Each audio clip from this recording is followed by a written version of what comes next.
Hello friends, ये कितनी अच्छी बात कही गई है कि यदि आप सीखने के लिए तैयार नहीं हैं तो कोई भी आपकी मदद नहीं कर सकता है, और यदि आप सीखने के लिए दृढ़ हैं तो कोई भी आपको रोक नहीं सकता है। कहा गया है ना कि जो सीखता है वही जीतता है। अगर आप में दृढ़ इच्छा शक्ति है तो आपको कभी कोई नहीं रोक पाएगा, और अगर आपका लक्ष्य मजबूत नहीं है, आपकी दृढ़ इच्छा शक्ति मजबूत नहीं है, तो कभी भी कोई आपकी मदद नहीं कर पाएगा। इस पॉजिटिव कोट के साथ मैं अनामिका आप सभी का स्वागत करती हूँ ई एजुकेशन हब में। ई एजुकेशन हब में आज की क्लास में, आज की इस वीडियो में हम डिस्कस करने वाले हैं एमपीपीएससी एग्जाम 2022 का नया सिलेबस। क्या क्या इसमें चेंजेस हैं, क्या इसका पैटर्न है, किस तरह से इसकी तैयारी करना है। ये बहुत ही बेसिक है, स्पेशली ये क्लास बिगनर्स के लिए होने वाली है। अगर आप बिगनर्स हैं तो इस चैनल को सब्सक्राइब जरूर करिएगा। अगर ये वीडियो आपको पसंद आए तो इसे लाइक शेयर ज़रूर करिएगा। चलिए स्टार्ट करते हैं। सबसे पहले बात आती है, अगर आप 12th पास आउट हैं या ग्रेजुएट हैं, क्योंकि एलिजिबिलिटी तो इसमें ग्रेजुएट है, आप ग्रेजुएट के बाद ही एग्ज़ाम दे पाएंगे। और अगर आप 12th पास आउट भी हैं और तैयारी करना चाहते हैं तो सबसे पहला जो बेस है आपका वो सिलेबस से ही स्टार्ट होता है। तो सबसे पहले समझते हैं परीक्षा का प्रारूप। परीक्षा इसका जो प्रारूप है वो 3 श्रेणियों में होती है। सबसे पहली श्रेणी है प्रारंभिक परीक्षा, जैसे प्रीलिम्स कहा जाता है। इसमें ऑब्जेक्टिव क्वेश्चंस पूछे जाते हैं। इसमें 200 मार्क्स के क्वेश्चन होते हैं, 100 क्वेश्चन होते हैं। नेक्स्ट इसमें बात करते हैं मेंस एग्ज़ाम की। तो मेंस एग्ज़ाम प्रीलिम्स क्वालिफाई करने के बाद होता है, जिसे मुख्य परीक्षा कहा जाता है, और इसके बाद होता है साक्षात्कार, जिसे इंटरव्यू कहा जाता है। तो सबसे पहले सिलेबस में हम डिस्कस करेंगे एमपीपीएससी मध्य प्रदेश लोक सेवा आयोग का राज्य सेवा प्रारंभिक परीक्षा का सिलेबस। सबसे पहली बात इसमें आती है मध्य प्रदेश का इतिहास, संस्कृति एवं साहित्य। मध्य प्रदेश बहुत ही इम्पॉर्टेंट है। मध्य प्रदेश को कहीं भी ऐसा नहीं है कि कोई आप जरा सा कहीं से कुछ थोड़ा मोड़ा पढ़ लेंगे और आपका पेपर निकल जाएगा, नहीं। इसमें सारा जो मेन पोर्शन है वो मध्य प्रदेश का ही है। तो मध्य प्रदेश आपका बहुत ही स्ट्रॉन्ग होना चाहिए, तो तैयारी में जुट जाइए। चलिए समझते हैं सबसे पहले कि मध्य प्रदेश का इतिहास, संस्कृति एवं साहित्य के अंदर क्या क्या पढ़ना है आपको। तो सबसे पहले है मध्य प्रदेश के इतिहास की महत्वपूर्ण घटनाएं, प्रमुख राजवंश, major events and major dynasties. इसके बाद है मध्य प्रदेश में जो हिस्ट्री है और जो कल्चर है, इसके पोर्शन में ये क्वेश्चन इसमें से पूछे जाएंगे। नेक्स्ट है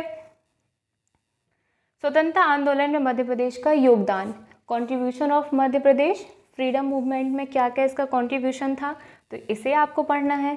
नेक्स्ट है मध्य प्रदेश की प्रमुख कलाएं एवं स्थापत्य कला, क्या आर्ट है, क्या कल्चर्स हैं, और मध्य प्रदेश में मेजर आर्ट्स के बारे में आपको इसमें से क्वेश्चन पूछे जाएंगे। तो ऑब्जेक्टिव क्वेश्चंस हैं, तो आपको ये पूरा तैयार करना है। नेक्स्ट है मध्य प्रदेश की प्रमुख जनजातियाँ एवं बोलियाँ, कौन कौन सी मेजर ट्राइब्स हैं मध्य प्रदेश में, और क्या बोलियां यहाँ पे बोली जाती हैं, इनके बारे में आपको जानकारी होनी चाहिए। नेक्स्ट है प्रदेश के प्रमुख त्यौहार, लोक संगीत, लोक कलाएँ एवं लोक साहित्य, फेस्टिवल कौन कौन से हैं, कौन सा म्यूज़िक है, आर्ट्स कौन कौन से हैं, तो इन सारी चीज़ों के बारे में आपको पढ़ना है। नेक्स्ट है मध्य प्रदेश के प्रमुख साहित्यकार एवं उनकी कृतियाँ। तो इसमें इम्पॉर्टेंट कौन कौन से आपके मध्य प्रदेश में साहित्यकार रहे हैं, उनकी क्या क्या कलाएं, उनकी रचनाएं कौन सी थी, इसके बारे में आपको पढ़ना है। नेक्स्ट है मध्य प्रदेश के प्रमुख धार्मिक एवं पर्यटन स्थल, कौन कौन से टूरिस्ट प्लेसेस हैं मध्य प्रदेश में, रिलीजियस प्लेसेस हैं। तो ये सारी चीज़ें आपको बहुत ही अच्छे से तैयार करनी है, क्योंकि मध्य प्रदेश में सबसे ज़्यादा जो क्वेश्चंस आते हैं वो आपके हिस्ट्री, कल्चर एंड लिटरेचर के ऊपर से ही आते हैं। तो ये जो यूनिट है, यूनिट 1 आपके लिए बहुत ही इम्पॉर्टेंट है। तो नेक्स्ट इसमें है मध्य प्रदेश की प्रमुख जनजातियाँ एवं व्यक्तित्व, कौन से ट्राइबल पर्सनालिटीज़ थी मध्य प्रदेश में इम्पॉर्टेंट, तो ये आपको पढ़ना है। नेक्स्ट इसमें हम बात करते हैं भारत के इतिहास की। भारत का इतिहास में जो पोर्शन आता है वो, उसमें सबसे पहला जो टॉपिक है वो है प्राचीन एवं मध्यकालीन भारत। प्राचीन एवं मध्यकालीन भारत के इतिहास की प्रमुख विशेषताएं, घटनाएं एवं प्रशासनिक, सामाजिक तथा आर्थिक व्यवस्थाएं। नेक्स्ट इसमें है 19वीं एवं 20वीं शताब्दी में सामाजिक तथा धार्मिक सुधार आंदोलन, कौन से सोशल एंड रिलीजियस इसमें रिफॉर्म हुए थे, मूवमेंट्स हुए थे 19th एंड 20th सेंचुरी में, तो ये आपको पढ़ना है। नेक्स्ट है स्वतंत्रता संघर्ष एवं भारतीय राष्ट्रीय आंदोलन। स्वतंत्रता संघर्ष में इंडिपेंडेंस स्ट्रगल्स क्या थे, इंडियन नेशनल मूवमेंट्स में फ्रीडम के लिए कौन कौन से स्ट्रगल्स किए गए थे, इसके बारे में आपको इसमें पढ़ना है। नेक्स्ट है स्वतंत्रता के पश्चात भारत का एकीकरण एवं पुनर्गठन, इसमें इंडिया इंडिपेंडेंट होने के बाद इंडिया में क्या क्या एकीकरण और पुनर्गठन के लिए क्या क्या कार्य किए गए हैं, तो ये सारी चीज़ें आपको इसमें इम्पॉर्टेंट हो जाती हैं, आपको इसे पढ़ना है। एमपी के बाद अगर भारत के इतिहास की बात करें तो पोर्शन थोड़ा सा कम आता है पेपर में, लेकिन आप इसे स्किप नहीं कर सकते हैं, आपको इसकी तैयारी करना ही होगा। नेक्स्ट है मध्य प्रदेश का भूगोल, जियोग्राफी ऑफ मध्य प्रदेश। फिर हम आते हैं मध्य प्रदेश में, तो अभी हमने पढ़ा हिस्ट्री, कल्चर एंड लिटरेचर, अब हम बात कर रहे हैं जियोग्राफी की। तो जियोग्राफी में सबसे पहले मध्य प्रदेश के वनोपज, वन्य जीव, नदियाँ, पर्वत एवं पर्वत श्रृंखलाएं, फॉरेस्ट प्रोडक्ट्स क्या है, प्रोड्यूस क्या करते हैं, वाइल्ड लाइफ क्या है, रिवर्स हैं, माउंटेन्स हैं, तो इन सारी चीज़ों के बारे में हम मध्य प्रदेश के भूगोल, मध्य प्रदेश की जियोग्राफी में पढ़ेंगे। नेक्स्ट है मध्य प्रदेश की जलवायु, क्लाइमेट क्या है मध्य प्रदेश का, इसके बारे में पढ़ेंगे। नेक्स्ट है मध्य प्रदेश के प्राकृतिक एवं खनिज संसाधन, इसमें नेचुरल एंड मिनरल्स रिसोर्सेज क्या है मध्य प्रदेश में, ये टॉपिक बहुत ही इंपॉर्टेंट हो जाता है और ये मोस्ट इम्पॉर्टेंट भी है आपके लिए, तो आपको ये स्किप नहीं करना है। नेक्स्ट है मध्य प्रदेश में परिवहन की बात करें तो ट्रांसपोर्ट क्या है मध्य प्रदेश में, ये इम्पॉर्टेंट है। नेक्स्ट है मध्य प्रदेश की प्रमुख सिंचाई एवं विद्युत परियोजनाएं, सिंचाई एवं जो मेजर इलेक्ट्रिकल प्रोजेक्ट्स हैं और इन सारी चीज़ों के बारे में आपको इसमें पढ़ना है। नेक्स्ट है मध्य प्रदेश में कृषि, पशुपालन एवं कृषि आधारित उद्योग, agriculture, animal husbandry and agriculture based industries कौन कौन सी हैं, तो ये सारी चीज़ें आपको इसमें पढ़ना है। तो ये सारा जो पोर्शन है एक एक टॉपिक में आपको अलग अलग डिस्क्राइब किया गया। जो पिछला सिलेबस था, पिछले सिलेबस से इस सिलेबस में बहुत सारे चेंजेस हैं, क्योंकि पहले ये सारी चीज़ें एक साथ थीं तो कन्फ्यूज़न क्रिएट होता था कि कौन सा टॉपिक कहाँ से आना है। ये एमपीपीएससी ने बहुत ही अच्छा किया है इस बार कि हर चीज़ को एक टॉपिक वाइज डिस्क्राइब किया गया है कि कौन से सब्जेक्ट से कहाँ से क्या चीज़ें पूछी जानी हैं, तो ये स्टूडेंट को पढ़ने में बहुत ही आसान हो गया है। नेक्स्ट इसमें हम बात करते हैं भारत एवं विश्व का भूगोल। अभी हमने भारत के भूगोल के बारे में यहाँ बात हो रही है और विश्व का भूगोल। एमपी मध्य प्रदेश की ज्योग्राफी के बाद हमारा इंपॉर्टेंट हो जाता है भारत एवं विश्व का भूगोल। क्वेश्चन इसमें से थोड़ा सा कम आते हैं लेकिन इंपॉर्टेंट है, स्किप नहीं करिएगा। सबसे मेन है इसमें भौतिक भूगोल। भौतिक भूगोल में जो आपका फिज़िकल ज्योग्राफी है, उसमें फिज़िकल ज्योग्राफी के अंतर्गत जो आती है भौतिक विशेषताएं और प्राकृतिक प्रदेश, physical features and natural regions. अगर आपको ये टॉपिक थोड़ा सा समझने में कठिनाई हो रही है तो मैं आपको थोड़ा सा इसमें डिस्क्राइब कर देती हूँ कि भौतिक विशेषताएं प्राकृतिक प्रदेश क्या हैं।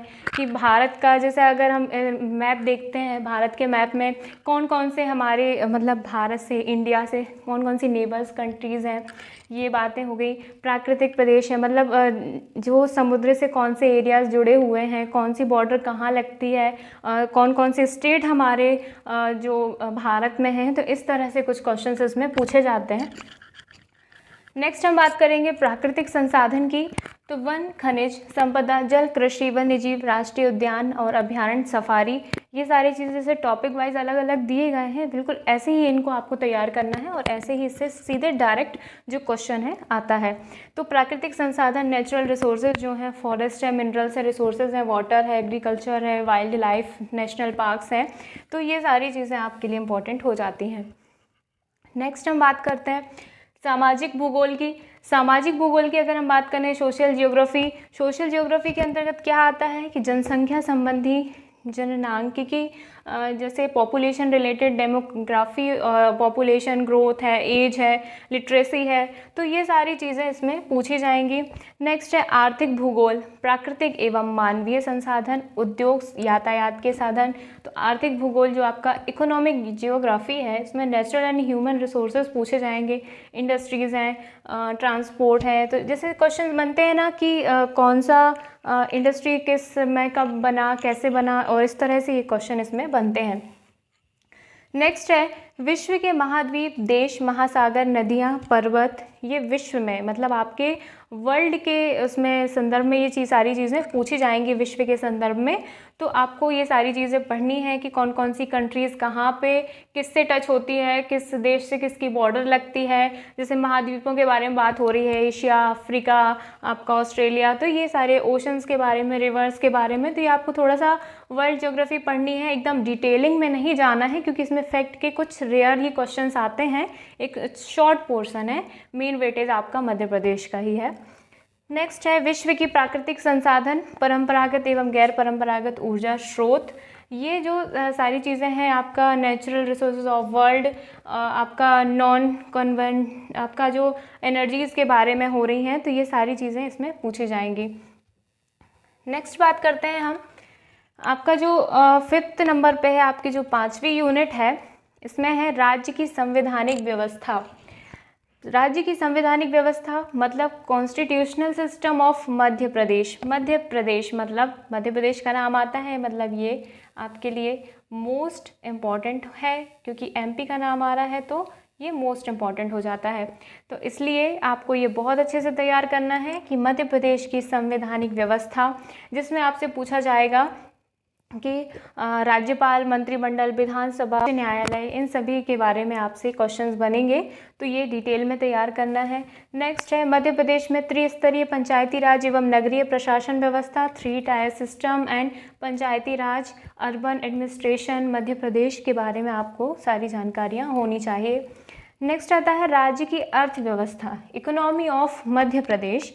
अगर हम इसमें इकोनॉमी की बात करें तो मध्य प्रदेश की जननांकिकी एवं जनगणना, demography and census of Madhya Pradesh, तो ये सारी चीज़ें इसमें पूछी जाएंगी। इसके बाद मध्य प्रदेश का आर्थिक विकास, economic development of Madhya Pradesh. इसके बाद है मध्य प्रदेश के प्रमुख उद्योग, major industries and Madhya Pradesh. इसके बाद है मध्य प्रदेश की जातियाँ, अनुसूचित जाति आपकी जो हो गई है। इसके बाद है एवं जनजातियाँ, राज्य की प्रमुख कल्याणकारी योजनाएं हैं, जो स्कीम है। तो ये सारी चीज़ें आपको थोड़ा सा करंट से रिलेटेड करते हुए इसको पढ़ना है, क्योंकि करंट क्वेश्चन बहुत सारे आएंगे। आपको स्टैटिक जीके तो याद करना ही है, साथ ही करंट को लेते हुए चलिएगा, क्योंकि करंट जो है, करंट से ज़्यादातर क्वेश्चन बनते हैं। तो ये सारी चीज़ें, स्कीम जो है नई लेटेस्ट कौन कौन सी चल रही हैं, तो उन पे आप थोड़ा ज़्यादा ध्यान दीजिएगा। तो ये आपके सारी चीज़ें इंपॉर्टेंट हो जाती हैं। नेक्स्ट है 6 यूनिट की बात करें तो भारत का संविधान, शासन प्रणाली एवं अर्थव्यवस्था, इकोनॉमी, यहाँ पे है constitution, government and economy of India. अभी हम बात कर रहे थे मध्य प्रदेश की। अब इम्पॉर्टेंट टॉपिक आता है भारत का संविधान। तो भारत के संविधान के अगर वेटेज में हम बात करें तो सबसे पहले यहाँ आता है भारतीय शासन अधिनियम 1919 एवं 1935। ये चीज़ देखिए कि पिछले सिलेबस में और इस सिलेबस में क्या डिफरेंस है। पिछले सिलेबस में ये सारी चीज़ें एक साथ मर्ज कर दी गई थी कि बिल्कुल बेसिक से आपको पढ़ना था कि कब अंग्रेज आए, कब कौन सी चीज़ें हुई, उसके बाद आपका आफ्टर मतलब फ्रीडम के बाद आपको जब आज़ादी मिली उसके बाद क्या क्या चीज़ें हुई। तो सारी चीज़ें इंक्लूड ना करते हुए यहाँ पे एक मेन टॉपिक आपको दिया गया है कि भारतीय शासन अधिनियम 1919 एवं 1935, यहाँ से आपको स्टार्ट करना है। तो सारी चीज़ें यहीं से आप पढ़ेंगे। सबसे पहले government India act 1919 and 1935। Next है संविधान सभा, कॉन्स्टिट्यूशन असेंबली। नेक्स्ट है आपका संघीय कार्यपालिका, राष्ट्रपति एवं संसद, union executive, president and parliament. Next है नागरिकों के मौलिक अधिकार, कर्तव्य एवं राज्य के नीति निर्देशक सिद्धांत, जो आपके फंडामेंटल राइट्स हैं, ड्यूटीज़ एंड सिटीजन्स के बारे में जो बातें कही गई हैं आपके संविधान में, ये सारी चीज़ें इसमें पूछी जाएंगी। नेक्स्ट है संवैधानिक संशोधन, कौन कौन से अमेंडमेंट्स हुए थे, ये इम्पॉर्टेंट है। इसके बाद है सर्वोच्च न्यायालय एवं न्यायिक व्यवस्था। सर्वोच्च न्यायालय, सुप्रीम कोर्ट के बारे में जो कौन कौन से सिस्टम्स होते हैं, ये सारी चीज़ें आपको इसमें पूछी जाएंगी। नेक्स्ट है भारतीय अर्थव्यवस्था, औद्योगिक विकास और विदेशी व्यापार, आयात एवं निर्यात, इसके बारे में बात करेंगे।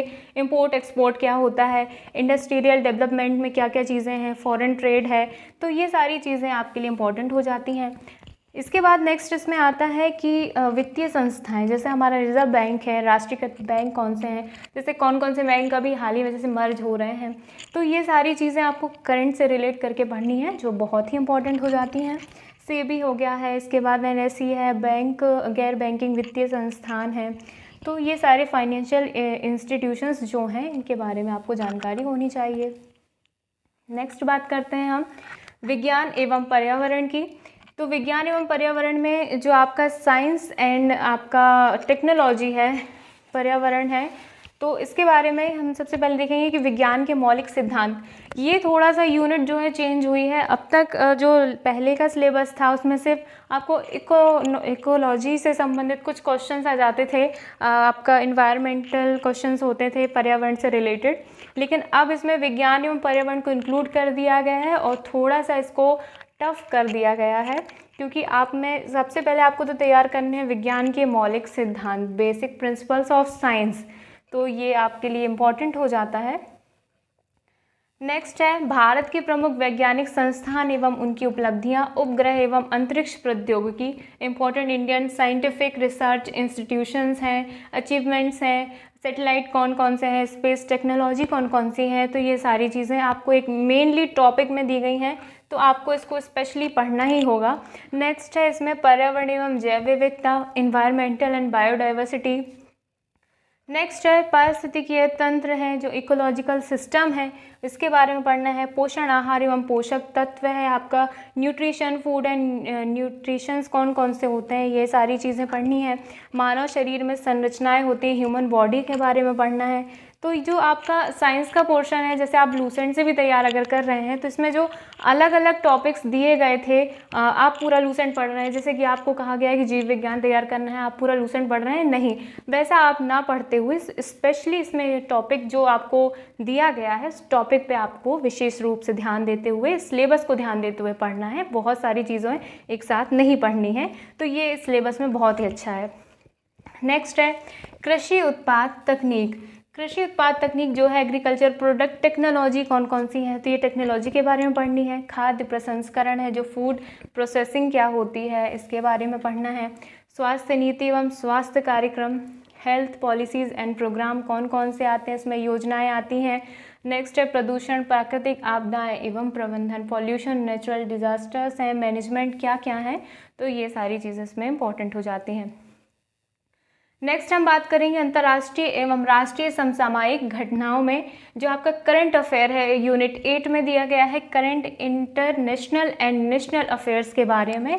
तो इंटरनेशनल और नेशनल दोनों को लेके पढ़ना है, प्लस एमपी का भी आपको करंट अफेयर तैयार करना है। यहाँ पे एमपी का अलग से करंट अफेयर आप तैयार करेंगे, क्योंकि देखा गया है पिछले प्रश्न पत्रों में और बदलते हुए इस प्रारूप, इस पैटर्न में, कि एमपीपीएससी का जो करंट है वो बाकी करंट से कहीं ज़्यादा पूछा जाता है। तो आपको एमपीपीएससी की तैयारी अगर आप कर रहे हैं तो एमपी का करंट तैयार करना बहुत ही इंपॉर्टेंट हो जाता है। तो इसमें देखते हैं कि क्या क्या चीज़ें पूछी जाती हैं। सबसे पहले महत्वपूर्ण व्यक्तित्व एवं स्थान की अगर बात करें तो इम्पोर्टेंट पर्सनालिटीज़ एंड प्लेसेस, कौन कौन से ऐसे व्यक्ति हैं, किस पद पर किसकी क्या नियुक्ति हुई है, कौन सी ऐसी पर्सनालिटीज़ हैं, कौन सी उनको उपलब्धियाँ प्राप्त हुई हैं, और इम्पॉर्टेंट प्लेसेस कौन से हैं, कहाँ निर्माण हुआ है, कहाँ किस चीज़ में क्या चेंजेस हुए हैं, तो ये सारी चीज़ें आपको ध्यान में रखनी है। नेक्स्ट अगर हम बात करें इसमें तो महत्वपूर्ण घटनाओं के बारे में है, मेजर इवेंट्स क्या क्या होते हैं, कहाँ कौन सा प्रोग्राम किया गया हमारे मतलब गवर्नमेंट के द्वारा, हमारे कुछ सोशल जो पर्सनालिटीज़ हैं जो उनके द्वारा कहाँ क्या कार्य हुए हैं, तो ये सारी चीज़ें आपको ध्यान में रखना है। नेक्स्ट है भारत एवं मध्य प्रदेश की प्रमुख खेल संस्थाएं, खेल प्रतियोगिताएं एवं पुरस्कार। ध्यान से देखिएगा कि भारत एवं मध्य प्रदेश की प्रमुख खेल संस्थाएं, यहाँ ना सिर्फ भारत और ना ही सिर्फ वर्ल्ड के बारे में बात हो रही है, यहाँ मध्य प्रदेश में कौन कौन से नए खिलाड़ी हैं, किस किस खेल से संबंधित हैं, उन्हें कौन से पुरस्कार मिले हैं और किस खेल में क्या उसमें उपलब्धियां हुई हैं, ये सारी चीज़ें आपको विशेष रूप से तैयार करना है, क्योंकि ये आपके लिए बहुत ही इम्पॉर्टेंट हो जाता है।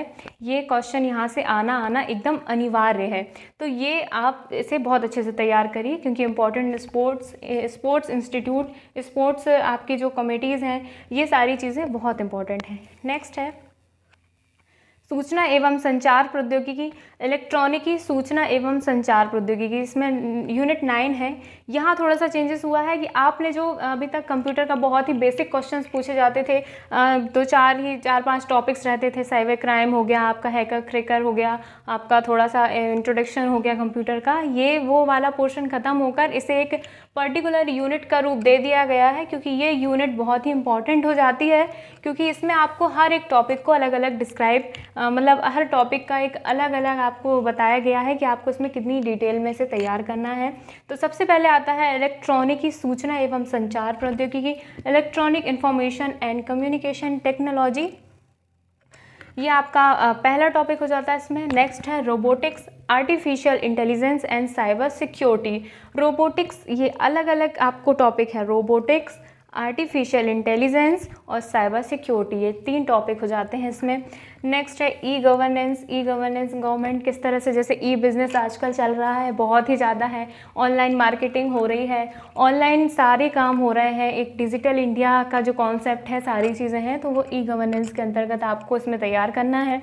इंटरनेट तथा सोशल नेटवर्किंग साइट्स की अगर हम बात करें तो इंटरनेट है, सोशल नेटवर्किंग साइट्स तो आप जानते ही होंगे, जैसे फेसबुक है आपका, ये व्हाट्सएप वगैरह है, ये सारे इनके कहाँ, इनकी स्थापक कौन है, किसने बनाया, क्या इसमें क्वालिटीज़ हैं, क्या इसके फ़ायदे हैं, तो ये सारी चीज़ें आपको एक बहुत ही मतलब बेसिक क्वेश्चन की तरह पे से तैयार करनी है, तो ये आपका इम्पॉर्टेंट हो जाता है। नेक्स्ट है e commerce. E commerce business के बारे में यहाँ पे बात हो रही है कि किस तरह से B2B और आपको C2C, कंज्यूमर टू कंज्यूमर, इस तरह से आपने जो पढ़ा होगा, तो ई कॉमर्स के अंतर्गत ये सारी चीज़ें आती हैं, तो आपको ये तैयार करना है। नेक्स्ट है यूनिट 10। ये यूनिट बहुत ही इम्पॉर्टेंट हो जाती है कि आपने जैसे मध्य प्रदेश की बात की थी मैंने कि मध्य प्रदेश जीके आपके लिए इम्पॉर्टेंट है, वैसे ही मध्य प्रदेश जीके के बाद अगर बात करें तो आपके लिए यूनिट 10 बहुत ही इम्पॉर्टेंट हो जाती है, क्योंकि इसमें आयोगों के बारे में बात की है। लास्ट जो सिलेबस था हमारा, उसमें अधिनियम के बारे में बात की गई थी, अधिनियम में अलग अलग धाराएं थी, आपने सभी इन्हें तैयार किया होगा, या जो बिगनर्स हैं उनके लिए मैं बता दूं कि वो पोर्शन तो अब नहीं है, लेकिन उसके बदले में जो सारी चीज़ें हैं वो हर आयोग को एक स्पेसिफिक डिफ़ाइन किया गया है, अलग अलग तरीके से उसके बारे में आपको पढ़ना है, 1-2 क्वेश्चन से काम नहीं होने वाला है, इसे डिटेल में आपको तैयार करना है। तो सबसे पहले आता है भारत निर्वाचन आयोग, इलेक्शन ऑफ इंडिया, ये आपको तैयार करना है। नेक्स्ट है राज्य निर्वाचन आयोग, स्टेट इलेक्शन कमीशन, राज्य निर्वाचन अलग है और भारत निर्वाचन आयोग अलग है, तो दोनों को अलग अलग तरीके से आपको तैयार करना है। फिर है संघ लोक सेवा आयोग, जिसे कहा गया है UPSC, union public service commission. Next है Madhya Pradesh public service commission, जिसकी आप तैयारी करना चाह रहे हैं, मध्य प्रदेश लोक सेवा आयोग। नेक्स्ट है नियंत्रक एवं महालेखा परीक्षक, कंप्ट्रोलर एंड ऑडिटर जनरल, ये आपको तैयार करना है। इसके बाद है नीति आयोग, इसमें नीति आयोग को तैयार करना है। मानव अधिकार आयोग, ह्यूमन राइट कमीशन, महिला आयोग, वुमेन कमीशन, बाल संरक्षण आयोग है, चाइल्ड प्रोटेक्शन कमीशन, अनुसूचित जाति एवं अनुसूचित जनजाति आयोग, schedule caste and schedule tribe commission. इसके बाद है पिछड़ा वर्ग आयोग, बैकवर्ड क्लास कमीशन, सूचना आयोग है, इंफॉर्मेशन कमीशन, सतर्कता आयोग है, विजिलेंस कमीशन। इसके बाद राष्ट्रीय हरित अधिकरण है, आपका नेशनल ग्रीन ट्रिब्यूनल जिसे कहा जाता है, इसे आपको अलग से तैयार करना है। इसके बाद अगला क्वेश्चन आता है आपका कि खाद्य संरक्षण आयोग, फूड प्रिजर्वेशन कमीशन, ये आपके लिए इम्पॉर्टेंट हो जाता है। और इसमें एक चीज़ आप देखिएगा कि सिर्फ ये ज़रूरी नहीं है कि बस इतने आयोग को आपको पढ़ना है और आपका ये टॉपिक, ये यूनिट कंप्लीट हो जाएगी। इसमें लास्ट वर्ड जो दिया गया है उस पर विशेष ध्यान दीजिए, इत्यादि एटसेट्रा वर्ड जो है, आपको जो भी आयोग है और इसके अलावा भी वो भी आपको तैयार करना है, क्योंकि क्वेश्चन उन आयोग से भी आ सकता है। इस तरह से ये आपका पूरी 10 यूनिट जो प्रीलिम्स एग्ज़ाम के लिए है, ये बहुत ही इंपॉर्टेंट रहती है प्रीलिम्स आपको क्वालिफाई करने के लिए, क्योंकि 100 क्वेश्चन होंगे, 200 मार्क्स होंगे। तो आपको जो 2 इसमें पेपर होते हैं, एक सेट 1 सेट 2, तो जो आपका C सेट है वो आपको तैयार करना है। साथ ही इसमें जो दूसरा, ये आपका सामान्य ज्ञान का है, इसके साथ C सेट का जो दूसरा पेपर होता है उसमें बहुत ही, ये आपको मैं समझाने वाली हूँ, बेसिक क्वेश्चंस आते हैं, लेकिन इम्पॉर्टेंट आपके लिए पहला पेपर हो जाता है। 2 घंटे का वो पेपर होता है और 2 घंटे का ये वाला पेपर है। तो ये वाला पेपर एक पासिंग मार्क्स के लिए है, सेकंड पेपर, जिसके बारे में अब चर्चा करने वाली हूँ। और पहला पेपर आपके लिए नंबर गेन करने के लिए सबसे इम्पॉर्टेंट है, क्योंकि जब आप वो पेपर क्वालिफाई करेंगे तभी आप मेंस एग्ज़ाम देने के लिए एलिजिबल हो पाएंगे। चलते हैं सेकंड पेपर की तरफ। राज्य सेवा प्रारंभिक परीक्षा में द्वितीय प्रश्न पत्र, सेकंड प्रश्न पत्र जो है वो है सामान्य अभिरुचि परीक्षण। सामान्य अभी जनरल एप्टीट्यूड टेस्ट के बारे में इसमें बात होती है। सबसे पहले है इसमें बोधगम्यता। बोधगम्यता मतलब कॉम्प्रिहेंशंस पूछे जाते हैं हिंदी में। संचार कौशल सहित अंतर्वैयक्तिक कौशल, inter personal skills including communication skills के बारे में इसमें क्वेश्चन आएंगे। नेक्स्ट है तार्किक कौशल एवं विश्लेषणात्मक क्षमता, logical reasoning and analytical ability. Next है निर्णय लेना एवं समस्या का समाधान, decision making and problem solving. सामान्य मानसिक योग्यता, जनरल मेंटल एबिलिटी।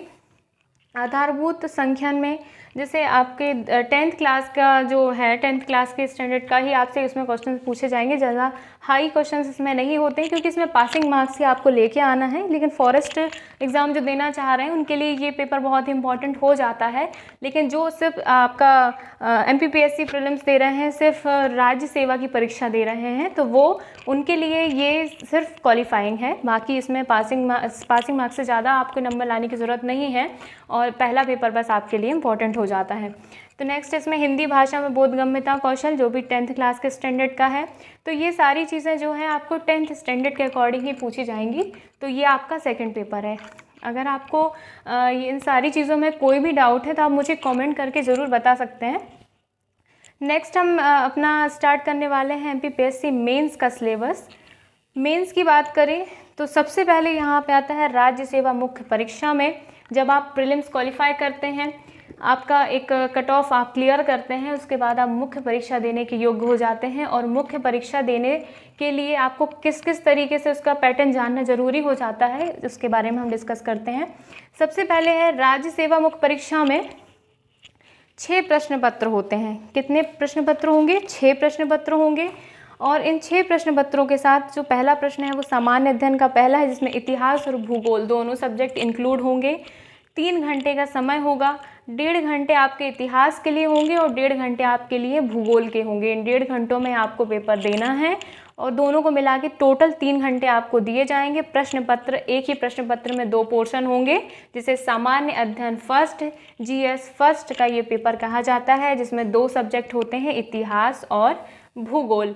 और 3 घंटे इसमें समय दिया गया है। 300 पूर्णांक है, 300 नंबर का ये पेपर होता है, और दोनों ही माध्यमों में ये पेपर होता है, हिंदी एवं अंग्रेजी। द्वितीय प्रश्न पत्र जिसे सामान्य अध्ययन द्वितीय या सेकंड कहा जाएगा, जिसमें राजनीति, अर्थशास्त्र एवं समाजशास्त्र है। ये जो पैटर्न चेंज हुआ है, इसके अकॉर्डिंग ये प्रश्न पत्र बनेगा। तो इसमें राजनीति, अर्थशास्त्र एवं समाजशास्त्र इंक्लूड रहेगा। 3 घंटे का टाइम इसमें भी दिया गया है। 300 प्रश्न हैं, पूर्णांक हैं, हिंदी अंग्रेजी माध्यम में ये क्वेश्चन रहेगा। तृतीय प्रश्न पत्र थर्ड पेपर की बात करें तो सामान्य अध्ययन थर्ड में विज्ञान एवं टेक्नोलॉजी, जो साइंस एंड टेक्नोलॉजी है, विज्ञान एवं तकनीक, 3 घंटे इसमें भी है। 300 नंबर का ये पेपर है, हिंदी अंग्रेजी दोनों माध्यम में होगा। चतुर्थ प्रश्न पत्र जो होता है सामान्य अध्ययन फोर्थ है, इसमें दर्शन शास्त्र है, मनोविज्ञान एवं लोक प्रशासन है। तो इस तरह से ये आपका 4th पेपर है। इसमें भी टाइमिंग वही है, लेकिन मार्क्स इसमें 200 मार्क्स हैं, 200 नंबर का होगा, हिंदी एवं अंग्रेजी। इसके बाद पंचम प्रश्न पत्र है सामान्य हिंदी एवं व्याकरण। जो 5वें नंबर का पेपर है, उसमें सामान्य हिंदी और व्याकरण के कुछ क्वेश्चंस जो पूछे जाएंगे। समय इसमें 2 घंटे का है, 3 घंटे का समय है। नंबर इसमें 200 है, और ये पूरा हिंदी में होगा। तो ये हिंदी भाषा का प्रश्न पत्र है, पूरा हिंदी में ही रहेगा। और षष्ठ जो आपका 6वां प्रश्न पत्र है, 6 नंबर का जो पेपर है, वो हिंदी निबंध एवं प्रारूप लेखन है। इसमें निबंध लिखा जाएगा। ये 2 घंटे का पेपर है, 100 नंबर का ये पेपर होगा, और ये भी हिंदी में ही होगा। इसमें इंटरव्यू के जो मार्क्स है, 175 मार्क्स का इंटरव्यू होता है। इसके बाद अगर आप क्लियर करते हैं मेंस, तो मेंस के बाद आपका 175 नंबर का आपका इंटरव्यू होता है। इंटरव्यू में आप जो क्वालिफाई करते हैं वो मार्क्स आपके इंक्लूड होते हैं। तो कुल जो टोटल पेपर है आपका, जो प्रीलिम्स के मार्क्स इसमें नहीं इंक्लूड किए जाते हैं, आपके मेंस के मार्क्स इसमें इंक्लूड किए जाते हैं। तो कुल अंक जो हैं वो 1575 टोटल अंक इसमें इसका ये एग्ज़ाम होता है। प्रीलिम्स सिर्फ क्वालिफाइंग है, मतलब आपको प्रीलिम्स निकालने के बाद ही ये मेंस देना आपको अनिवार्य होता है, और मेंस के ही नंबर इसमें जोड़े जाते हैं। अब बात करते हैं राज्य सेवा मुख्य परीक्षा के पाठ्यक्रम की। सबसे पहले सिलेबस में हम यहाँ पे बात करने वाले हैं इतिहास एवं संस्कृति। तो यूनिट जो आपकी इसमें है इतिहास एवं संस्कृति में सबसे पहले यूनिट 1 भारतीय इतिहास की बात करें तो भारत का राजनीतिक, आर्थिक, सामाजिक एवं सांस्कृतिक इतिहास है। हड़प्पा सभ्यता से 10वीं शताब्दी तक इसमें पूछा गया है। इसके बाद यूनिट 2 जो है वो है 11वीं से 18वीं शताब्दी तक भारत का राजनीतिक, आर्थिक, सामाजिक एवं सांस्कृतिक इतिहास है। मुगल शासक और उनका प्रशासन है। मिश्रित संस्कृति का अभ्युदय। ब्रिटिश शासन का भारतीय अर्थव्यवस्था एवं समाज पर प्रभाव क्या पड़ा था, ये इसके बारे में इसमें चर्चा की गई है। इकाई 3 यूनिट 3 इसमें है जो ब्रिटिश उपनिवेश के प्रति भारतीयों की प्रतिक्रिया क्या रही है। कृषक एवं आदिवासियों का जो विद्रोह हुआ है, प्रथम स्वतंत्रता आंदोलन, संग्राम, भारतीय पुनर्जागरण, राष्ट्रीय स्वतंत्रता आंदोलन एवं उसके नेतृत्वकर्ता। तो ये सारे टॉपिक्स हैं जो डिटेल में आपको पढ़ने हैं। नेक्स्ट है गणतंत्र के रूप में भारत का उदय, राज्यों का पुनर्गठन, मध्य प्रदेश का गठन, स्वतंत्रता प्राप्ति के पश्चात प्रमुख घटनाएं। इसके बाद है इकाई 4 यूनिट 4 है मध्य प्रदेश में स्वतंत्रता आंदोलन कौन कौन से हुए हैं, ये आपको पढ़ना है। भारतीय सांस्कृतिक विरासत, इसमें प्राचीन काल से आधुनिक काल तक क्या क्या चीज़ें उसमें परिवर्तन हुए हैं। साहित्य में आपके कौन कौन से धर्म आए हैं। वास्तुकला प्रमुख पक्ष, ये सारी चीज़ें इसमें तैयार करनी है। मध्य प्रदेश में विश्व धरोहर स्थल कौन कौन से हैं, ये मध्य प्रदेश इसमें इम्पॉर्टेंट हो जाता है कि एमपी के संदर्भ में पूछा जाएगा कि इसमें विश्व धरोहर स्थल कौन कौन से हैं, वर्ल्ड हेरिटेज साइट कौन कौन सी हैं और कब इन्हें बनाया गया है, ये डिटेल में आपसे क्वेश्चन इसमें पूछा जाएगा। यूनिट 5 की बात करें तो मध्य प्रदेश की प्रमुख रियासत गोंडवाना, बुंदेली, बघेली, होलकर, सिंधिया एवं भोपाल रियासत। प्रारंभ से स्वतंत्रता प्राप्ति तक क्या क्या इसमें चेंजेस आए हैं, कौन से शासक थे, क्या क्या इसमें मेजर इवेंट्स क्या क्या हुए हैं, तो ये सारी चीज़ें आपके लिए इम्पोर्टेंट हो जाती हैं। इसके बाद है वर्तमान मध्य प्रदेश की भौगोलिक संदर्भ में। वर्तमान मध्य प्रदेश जो आज मध्य प्रदेश हमारा है, उस मध्य प्रदेश में क्या क्या चीज़ें परिवर्तन हुई हैं, क्या इसमें कौन सा प्रशासक है और क्या इसमें सरकार से रिलेटेड और कौन कौन सी चीज़ें हैं, तो ये सारी चीज़ें इसमें आपकी इम्पॉर्टेंट हो जाती हैं। नेक्स्ट हम बात करें तो प्रथम प्रश्न पत्र में जो मैंने आपको अभी बताया है कि 2 इसमें पोर्शन होंगे, एक खंड आ और खंड बा। इसमें सेक्शन ए और सेक्शन बी की अगर हम बात करें तो सेक्शन ए में हिस्ट्री है और सेक्शन बी में जो जियोग्राफी के बारे में हमने बात की है तो वो है विश्व का भूगोल। यूनिट इसमें फर्स्ट जो है वो है वर्ल्ड जियोग्राफी। प्रमुख भौतिक लक्षण कौन कौन से हैं वर्ल्ड ज्योग्राफी में, तो ये आपको एक टाइटल के रूप में दिया गया है कि प्रमुख भौतिक लक्षण हैं पर्वत, पठार, मैदान, नदियां, झीलें एवं हिमनद। प्रमुख भौगोलिक घटनाएं कौन सी हैं, तो भूकंप, सुनामी, ज्वालामुखी क्रिया, चक्रवात, ये सारी चीज़ें हैं। विश्व की जलवायु के बारे में है, जलवायु एवं ऋतुएं, वर्षा का वितरण, जलवायु प्रदेश, जलवायु परिवर्तन एवं उसके प्रभाव। यूनिट 2 की बात करें तो भारत का भूगोल। भारत के भूगोल में क्या क्या चीज़ें पूछी जा रही हैं, तो प्रमुख भौतिक स्वरूप कौन से हैं, पर्वत, पठार, मैदान, नदियाँ। भारत की भू आकृतिक प्रदेश क्या है, जलवायु क्या है। इसके बाद प्राकृतिक संसाधन, जल, मृदा, शैल, खनिज, ये सारी चीज़ें। जनसंख्या के बारे में साक्षरता, प्रवास, ग्रामीण, नगरीय जनसंख्या क्या है, क्या लिंग अनुपात है। खाद्य प्रसंस्करण एवं संबंधित उद्योगों के बारे में हम बात करें तो इसमें संभावनाएं कौन कौन सी हैं, कौन सा महत्व है उद्योगों का। स्थानीयकरण, उद्योगों की पूर्ववर्ती अग्रवर्ती आवश्यकताएं, मांग, पूर्ति एवं श्रृंखला, तो ये सारी चीज़ें जो हैं आपको इसमें डिटेल में पूछी जाएंगी। इसके बाद यूनिट 3 इसमें बात करें तो मध्य प्रदेश का भूगोल 3 सेक्शन में आपको दिया गया है। सबसे पहले आपकी वर्ल्ड ज्योग्राफी, इसके बाद इंडियन ज्योग्राफी, फिर एमपी ज्योग्राफी है। तो प्रमुख भू आकारिकी ज्योमोग्राफी क्या है, प्रदेश है नर्मदा घाटी, मालवा, पठार, विशेष संदर्भ में दिया गया है। साफ लिखा गया है विशेष संदर्भ में, मतलब आपको नर्मदा घाटी और मालवा पठार के बारे में विशेष रूप से अध्ययन करना है। प्राकृतिक वनस्पति एवं जलवायु, मृदा की भौतिक, रासायनिक, जैविक मृदा प्रसंस्करण क्या है, मृदा निर्माण क्षरण क्या है, समस्याग्रस्त मृदा क्या होती है, तो इम्पॉर्टेंट हो जाता है आपके लिए मिट्टी, मृदा, सोल। इसके बाद सॉइल, इसके बाद खनिज एवं ऊर्जा संसाधन, प्रकार, वितरण एवं उपयोग के बारे में बात होती है। प्रमुख उद्योग, कृषि उत्पाद कौन कौन से हैं, इसके बारे में बात होती है। राज्य की जनजातियां कौन सी हैं, आपदाग्रस्त कौन कौन सी जनजाति हैं, ट्राइब्स के बारे में इसमें क्वेश्चन बनेगा। नेक्स्ट है यूनिट 4 के बारे में, जल एवं आपदा प्रबंधन, पेयजल आपूर्ति, जल अशुद्धि के कारण। इसके बाद भूजल संरक्षण, प्राकृतिक एवं मानव निर्मित आपदाएं हैं, सामुदायिक योजनाएं हैं, मानचित्रण है, ये सारी चीज़ें आपकी इसमें डिटेल में पूछी जाती हैं। इसके बाद यूनिट 5 है भूगोल की आधुनिक तकनीक में सुदूर संवेदन सिद्धांत कौन कौन से हैं। ये चुंबकीय स्पेक्ट्रम, घटक, उपग्रह, सैटेलाइट्स हैं आपके जो, तो ये सारी चीज़ें GIS, भौगोलिक सूचना प्रणाली क्या है, क्या इसके घटक हैं, क्या है, तो ये डिटेल में आपके क्वेश्चन के अनुरूप जो क्वेश्चन का फॉर्म है, आप प्रीवियस ईयर के क्वेश्चंस देखेंगे, आपको इसका फॉर्मेट ये पता चल जाएगा। अगर होगा तो मैं उसे क्वेश्चन भी आपके तैयार करा दूंगी। नेक्स्ट है द्वितीय प्रश्न पत्र में, अब आपका पेपर सेकंड है जो GS का सेकंड पेपर है, उसमें भी यूनिट फर्स्ट है। इसका टाइटल क्या है, संविधान, शासन व्यवस्था, राजनीतिक एवं प्रशासनिक संरचना। इसमें आपका सबसे पहले है भारतीय संविधान की निर्माण विशेषताएं, वैचारिक तत्व कौन कौन से हैं, संघवाद केंद्र क्या है। इकाई 2 में पूछा गया है भारत निर्वाचन आयोग नियंत्रक एवं महालेखा परीक्षक, संघ लोक सेवा आयोग, मध्य प्रदेश लोक सेवा आयोग के बारे में डिटेल से क्वेश्चन पूछा जाएगा। भारतीय राजनीति, जाति, धर्म, आपकी इसमें भाषा, लिंग, भूमिका, भारतीय राजनीति, ये सारी सोसाइटी, सिविल सोसाइटी, जन आंदोलन, ये सारे क्वेश्चन इसमें होंगे। इसके बाद है इकाई 3 यूनिट 3 में संविधान के 73 और 74वें संशोधन में क्या क्या चीज़ें हुई थी, जवाबदेही अधिकार क्या है, इसमें अनुसूचित जाति जनजाति जो आप सारे अधिनियम पढ़ रहे थे वो इसमें पूछे जाएंगे मेंस में, जो आपके प्रीलिम से हटाकर मेंस में कर दिए गए हैं। लोकतंत्र की विशेषताएं क्या होंगी, समुदाय आधारित संगठन CEO, NGOs क्या होते हैं, क्या होते हैं स्व सहायता समूह, तो ये सारी चीज़ें आपके लिए इम्पॉर्टेंट हो जाती है। इसके बाद अगला है मीडिया की भूमिका एवं समस्याएं, इलेक्ट्रॉनिक, प्रिंट एवं सोशल मीडिया क्या है। नेक्स्ट बात करेंगे यूनिट 4 में। यूनिट 4 में आपके लिए भारतीय राजनीतिक विचारक, यहाँ पे चेंजेस क्या हुए हैं कि जो एक पेपर होता है आपके लिए दार्शनिकों का, दार्शनिक एक साथ वहाँ पे क्वेश्चन पूछे जाते थे, यहाँ पे थोड़ा सा पोर्शन चेंज किया गया है कि भारतीय राजनीतिक विचारक जो हैं वो आपके राजनीतिक पेपर में पूछे जाने हैं, और जो आपके दार्शनिक विचारक जो हैं वो आपके दार्शनिक वाले पेपर में पूछे जाएंगे। तो ये थोड़ा सा डिफरेंस क्रिएट किया गया है। तो सबसे पहले यहाँ पे भारतीय राजनीतिक विचारक की बात करें तो कौटिल्य, महात्मा गांधी, जवाहरलाल नेहरू, सरदार वल्लभ भाई पटेल, राम मनोहर लोहिया, डॉक्टर BR अम्बेडकर, दीनदयाल उपाध्याय और जयशंकर नारायण जो प्रसाद हैं, जयप्रकाश नारायण, इनके बारे में यहाँ पे क्वेश्चन आएगा। इसके बाद है इकाई जो 5 है यूनिट 5 में प्रशासन एवं प्रबंधन। प्रशासन एवं प्रबंधन में क्या क्या चीज़ें होती हैं, ये सारी चीज़ें इसमें इंपॉर्टेंट है, ये पूछा जाएगा। अवधारणाएं क्या हैं, अवधारणाएं पूछी जाएंगी शक्ति सत्ता प्राधिकारी की। संगठन के सिद्धांत क्या हैं, ये सारी चीज़ें। लोक प्रबंधन में नवीन आयाम क्या है, तो सारी चीज़ें करंट को इंक्लूड करते हुए यहाँ पे क्वेश्चन बनेगा।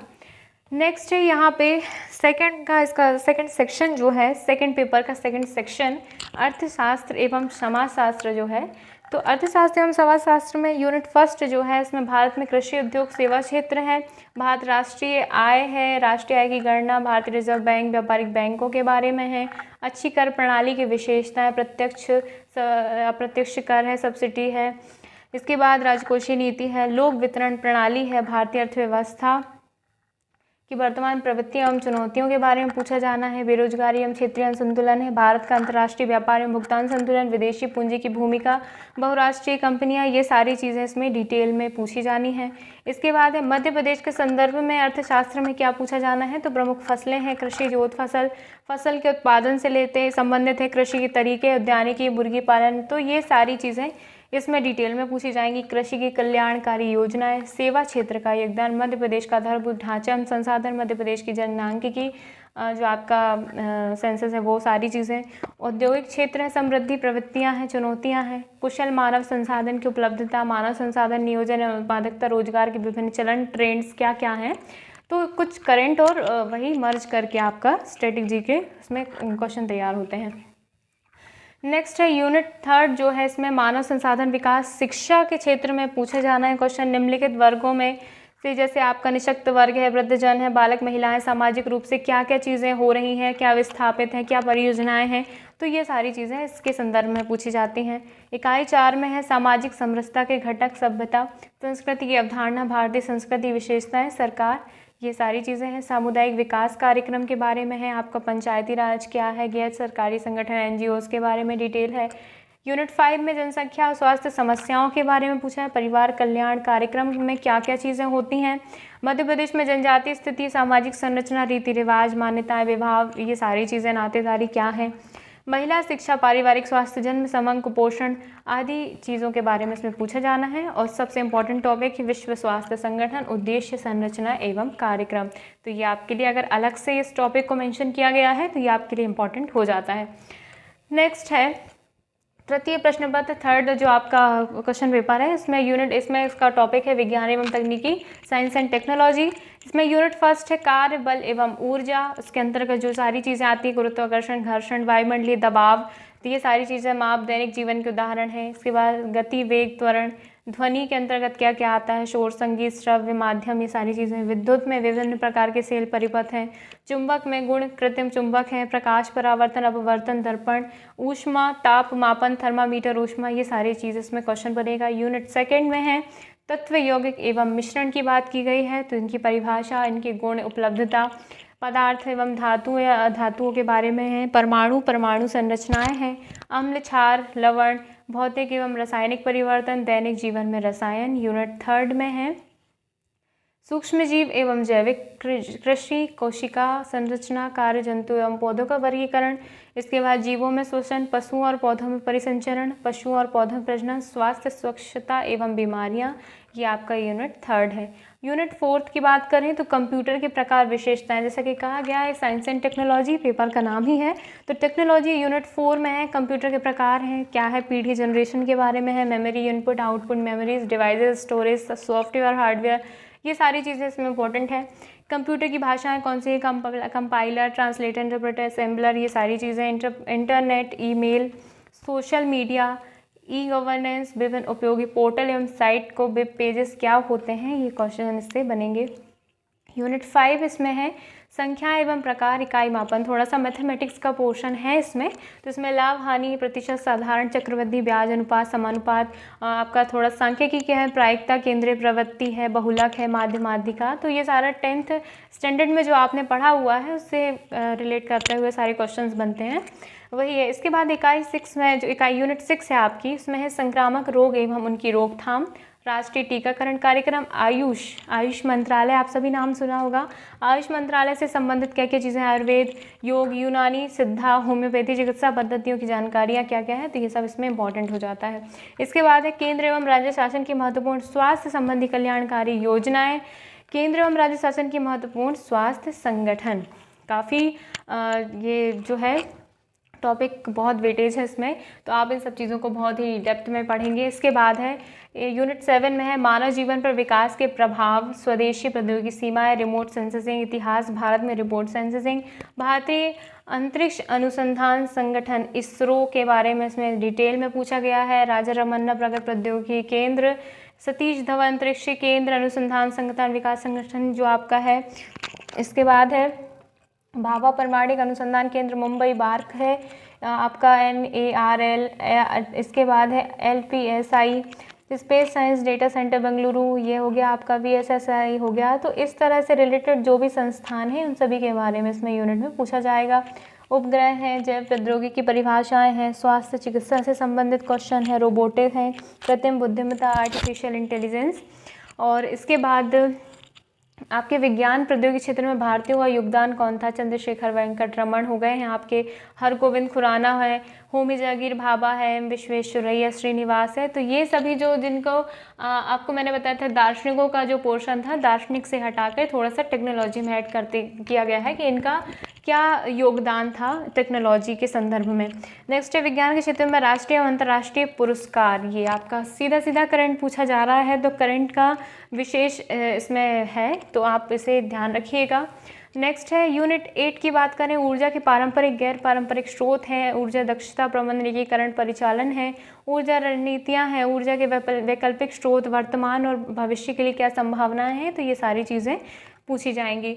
नेक्स्ट बात करें तो इकाई 9 पर्यावरण की परिभाषा, क्षेत्र, आयाम, भौतिक, आर्थिक, सांस्कृतिक, शैक्षिक, मनोवैज्ञानिक एवं भारतीय संदर्भ में पर्यावरण की अवधारणा आधुनिक विश्व के बारे में पूछी गई है, तो ये आपका पर्यावरण से रिलेटेड है।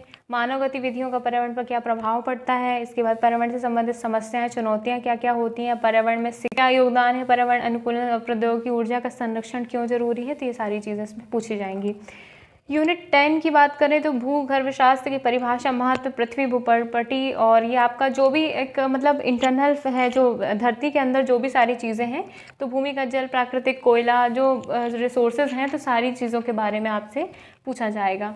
नेक्स्ट बात करते हैं आपका जो पेपर 4 है, आपका सेक्शन 4 है, आता है दर्शन शास्त्र, मनोविज्ञान एवं लोक प्रशासन, जिसे हम कह सकते हैं कि आपका ये दार्शनिक विचारक जो है होते हैं, तो दार्शनिक विचारकों के संबंध में मनोविज्ञान और लोक प्रशासन का जो आपका पेपर है, तो इसके संबंध में पहली इकाई है दार्शनिक विचारक, समाज सुधारक, जो आपके फिलोसफर्स हैं और आपके जो पब्लिक एडमिनिस्ट्रेशंस के बारे में जो पूछा जा रहा है। तो इसमें सबसे यूनिट 1 में है दार्शनिक विचारक कौन कौन से रहेंगे, सुकरात, प्लेटो, अरस्तु, महावीर, बुद्ध, आचार्य, शंकराचार्य, चारवाक हैं, गुरु नानक, कबीर हैं, तुलसीदास हैं, रविन्द्रनाथ टैगोर हैं, इसके बाद राम मनोहर लोहिया, मोहन राय हैं, सावित्रीबाई फुले हैं, स्वामी दयानंद सरस्वती हैं, महर्षि अरविंद एवं सर्वपल्ली राधाकृष्णन के बारे में इसमें डिटेल पूछी जाएगी। इकाई 2 है, इसमें मनोवृत्ति क्या होती है, उसकी विषय वस्तु पूछी जाएगी। अभिक्षमता क्या है, इसके बारे में क्वेश्चन है। सांवेगिक बुद्धि के बारे में है। यूनिट 3 है मानवीय आवश्यकता एवं अभिप्रेरणा, मोटिवेशन क्या होता है, ये सारी चीज़ों के बारे में आपको डिटेल में पूछा जाएगा।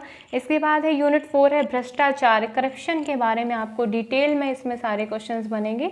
इसके बाद है इकाई 5 है जो केस स्टडी, केस आपको दिया जाएगा, उसकी स्टडी करते हुए आपको उसका आंसर देना है, ये इसकी विषय वस्तु है।